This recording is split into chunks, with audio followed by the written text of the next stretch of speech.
Halo, Assalamualaikum dan selamat pagi anak-anak.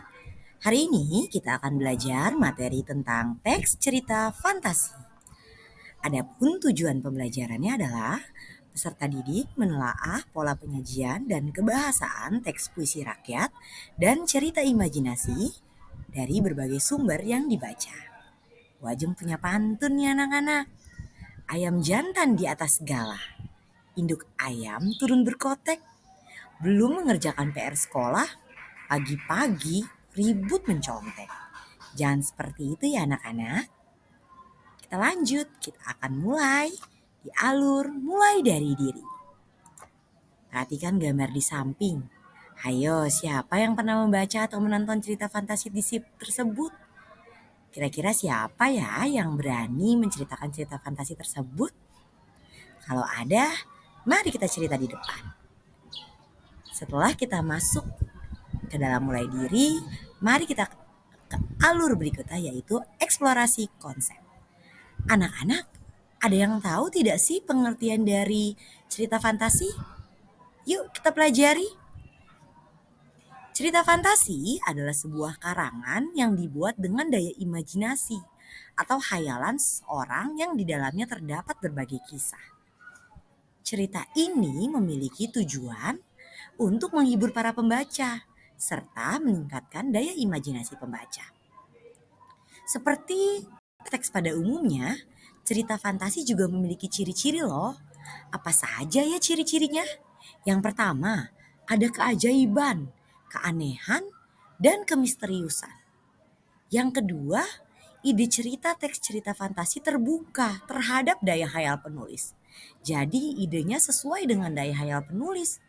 Penulis mau seperti apapun, itu sah-sah saja. Lalu yang ketiga, menggunakan berbagai latar. Ada banyak latar yang digunakan di sana anak-anak. Latarnya pun juga lintas ruang dan waktu. Lalu ciri yang keempat, tokoh-tokoh dalam cerita fantasi ini unik. Umumnya mereka memiliki kesaktian. Entah mereka adalah naga, memiliki kesaktian dapat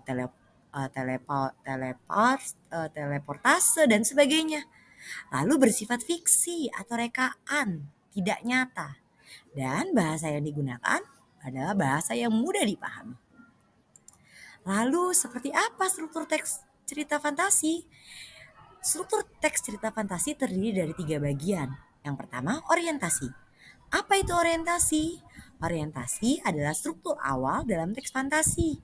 Bagian ini biasanya berisi pengenalan tokoh, latar, watak tokoh, dan konflik kepada pembacanya. Lalu bagian yang kedua adalah komplikasi. Dalam komplikasi, masalah mulai bermunculan dan mencapai puncaknya.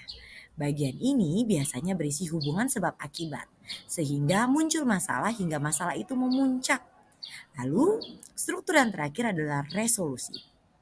Resolusi ini adalah bagian akhir atau penyelesaian dari masalah atau konflik yang terdapat dalam struktur komplikasi. Lalu, bagaimana contoh teks cerita fantasi beserta strukturnya? Yuk, dengarkan cerita Bu Ajeng. Ini adalah sebuah cerita fantasi berjudul Avatar. Teks atau paragraf yang masuk ke dalam bagian orientasi adalah ada 4 pengendali elemen yang ada di bumi ini. Elemen tersebut adalah air, api, tanah, dan udara. 4 pengendali tersebut disebut dengan avatar. Sayangnya mereka sering bertengkar dan adu kekuatan untuk membuktikan siapa yang paling kuat. Kita masuk ke struktur berikutnya yaitu struktur komplikasi. Ketika avatar air beradu dengan avatar udara, yang terjadi adalah hujan deras disertai angin ribut. Ketika avatar udara beradu dengan avatar api, yang terjadi adalah kebakaran hutan yang sangat mencekam. Di antara mereka saling merasa paling kuat. Dan kelakuan keempatnya membuat penduduk bumi resah. Di antara 4 avatar tersebut, avatar tanah adalah yang paling bijak. Suatu hari, ia mengumpulkan ketiga teman lainnya untuk mendiskusikan keresahan yang dirasakan oleh penduduk bumi. Ia meminta kepada setiap avatar untuk melakukan tugasnya tanpa membuat kerusakan. Nah, kita langsung masuk ke struktur yang terakhir, yaitu struktur resolusi. Avatar tanah memberikan bagian setiap avatar tempat untuk menyalurkan energinya. Avatar air diminta mengisi setiap sumber mata air. Avatar tanah untuk setiap lahan tandus. Avatar api menyinari bumi dengan matahari. Dan avatar udara menggerakkan setiap kincir. Penduduk bumi menjadi senang dan tidak perlu lagi takut bencana sering datang sesering sebelumnya. Nah, anak-anak, demikianlah materi tentang cerita fantasi pada hari ini. Terima kasih sudah mendengarkan. Wajib mohon maaf kalau ada salah-salah kata. Wassalamualaikum warahmatullahi wabarakatuh.